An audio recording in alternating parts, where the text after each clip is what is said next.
Wednesday's EF1 tornado tore through the Katy neighborhood, then 90-mile-per-hour winds destroying businesses and destroying homes. KPRC2 has been on top of following up with a cleanup, which is going to take a while. And tonight, meteorologist Daji Aswad joining us live from Katy with a look at that cleanup. Daji?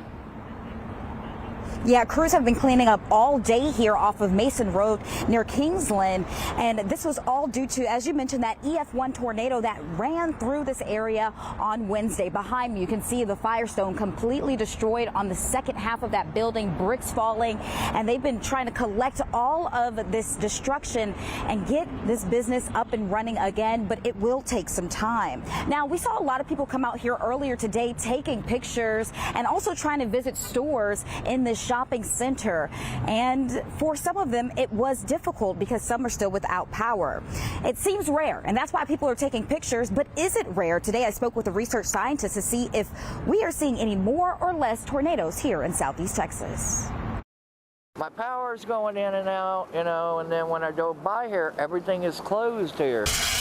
Cleanup is underway after an EF1 tornado traveled for 1.67 miles through this shopping center and neighborhood in Katy. In its path, crumbling this Firestone, blowing out windows, lifting shingles, and even throwing an AC unit out of Bourbon Street Sports Bar. If it had stayed on the ground, my business would look like that building right behind us. How does that feel to have that in the back of your mind? It gives you, like, tingly feelings all over. Doug Starkle's concern today is getting the power back on at the sports bar. Without this, his employees are feeling the pain in their pockets. They're more likely to be living paycheck to paycheck, or living for their tips for that day. And they're already getting nervous. Since the 1950s, Harris County has experienced over 200 tornadoes. That's an average of 3 tornadoes per year. I just hope this never comes true again, but it could be.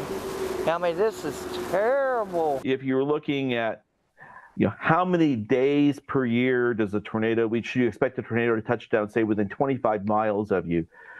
When we talk about the amount of change we're seeing, on average, that's one more day or one less day per decade. Dr. Brooks says it is unlikely that most people will see a tornado in their neighborhood, but if one does happen in a large community like Houston, it could lead to bigger problems compared to rural areas. Why is that population density so important in these bigger cities when we talk about severe weather? It generally allows you to have more resources to respond to an event, but it also means that you can affect a lot of people in a small area, which makes response difficult. Business owners staying positive despite the powerful storm's destruction. Oh my God, it is amazing that it only touched down briefly and didn't damage more people's homes and or businesses, and nobody was injured.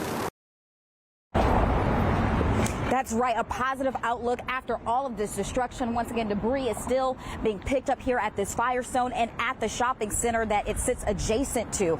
Now, we want to remind you, even though we may not see a tornado in our neighborhood, you still want to remain alert. Tornadoes can happen, and you can do that by getting weather alerts through your phone. Stay prepared, knowing your safe place, whether that is work, school, or home. And once again, weather alerts are life-saving. We have our KPRC2 Storm Tracker 2 app that will send you alerts anytime we have severe weather.